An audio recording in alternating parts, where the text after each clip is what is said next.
Hello, my name is Bill and welcome to Mind Your Crypto. People have been asking me to make a video about whether some altcoins could potentially end up like Luna. Of course, as you already know, this is something that I cannot predict. And of course, this is something that I cannot say that, for example, there are some certain coins that I believe they are going to end up like Luna, except for Trust and meme coins that we all know. Okay, yeah, these trust coins and meme coins can end up like Luna, but serious projects I do not know and no one knows. But I'm going to show you some things that you should be careful about. And when you stake, for example, because what happened right there was that many staked their Luna, and once they staked that, they had them locked. Okay, so when this happened, they couldn't take them out, and therefore they lost chance to sell at the 46, 30 and so on. I'm going to talk about the risks of staking and I'm going to talk about some other things. This is a very important video, so stay tuned. We begin now. I'm going to show an example of Solana. I'm not saying by any means that Solana is going to end up like Luna, but I'm going to show you, like, if I wanted to invest or stake in the Solana's network, what I would search. The first thing I would search is the tokenomics distribution, right? Okay, how the tokens are allocated, what percentage of the team has. I think that the percentage of the team has was around 23% and 12% only in the team around there, which is a very high number.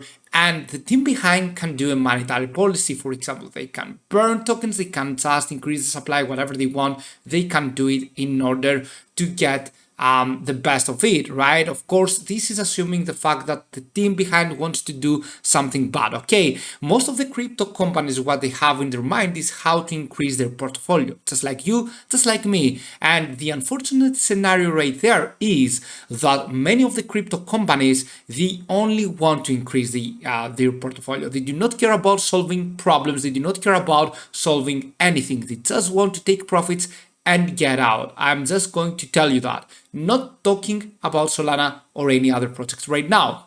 So the second thing I would watch is, of course, the inflation schedule ranges. Okay, so perhaps if you have higher inflation than the stake reward, then you get nothing, right? So I would just go into the diagrams right here, and I would say that this is the initial inflation rate, 8%, and this inflation rate is minus 15% every year around. So in the long-term year, you're getting an inflation rate at around 1.5 after 15 years. This is the schedule that they had. And of course, the total supply ranges. Okay, neglecting the fee burning. Look at that, it is increasing. Okay, in order to fight the inflation rate, you need to increase the supply, but also with that, you are just decreasing the price, right?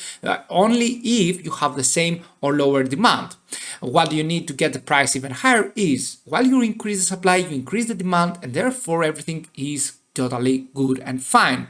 You can see that, of course, with this diagram right here and with this equation, total SOL stake with total current supply, this is the percentage of the total staked, okay, the total percent of SOL staked, and you can find it by this equation right here. Or if you want, if you know two parametrics right there, you can find the next one.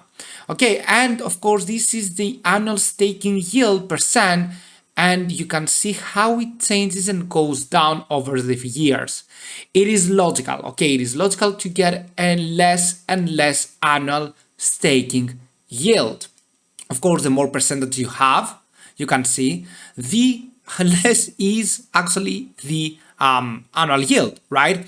Adjusted staking yield right here, you can see that the 60%, you have different here things with the 90%, 85%, 80%, and so on. This is the annual adjusted staking yield in a percentage. Okay, so the 5.5 is the percentage. I'm going to just zoom in case you cannot see that. Okay, zoom in. All right, so this is perfect. This should be it. There is my face down there, so I'm going to unzoom a little bit. So there we are. This is more than perfect. Okay, so I would see the inflation, and you can see that we have this inflation rate of a minus 15%, long-term inflation rate of a 1.5%, which is good. And you can see right here on the live charts, what do we have with the supply, the circulating supply, is that it increases. This, for the Solana network, is bringing down, especially if we have a lower demand, it is breaking down the price. So if you have, for example, let's say the demand rate here and the supply, what happens is while you get a lower supply, a higher supply, you get here. Okay, so this is the S2. All right, with the S2, you can see that the price is here instead of where it was. That means that it decreases, but at the same time, the demand has to stay the same. If the demand increases, then it is not necessary that we are going to see a lower price. It is very likely that we are going to see a higher price.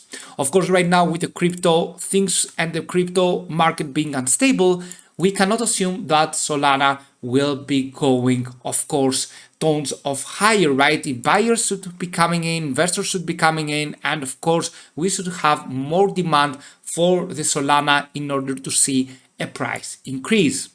If you want to stake your Solana network, what you need to have in your mind is not only the risk of the inflation rate, it is also the risk that you are holding, right? Because eventually, if we go to all charts right here, I think that metrics, right? It is metrics. Somewhere we could find potentially the inflation rate. Here we go. Yeah, issuance and inflation 26.18%. This is the inflation rate right now for Avalanche. Okay, so this is just Avalanche. This is not Solana, right? This is for Avalanche, something else that I found as risk metrics, and I wanted to show you because right now we have a very high inflation for Avalanche. Anyway, we are going back to the Solana, and I'm going to end up the video like this. So if you stake, you have two risks. First of all, it is the risk of inflation. If it is deflationary, then it is good. If it is not, then this is bad, okay? And the second risk you are holding is crashes like Luna's. Unexpected attacks, unexpected threats, unexpected safety, okay, safety measurements that have gone wrong, something on the networks that can go wrong.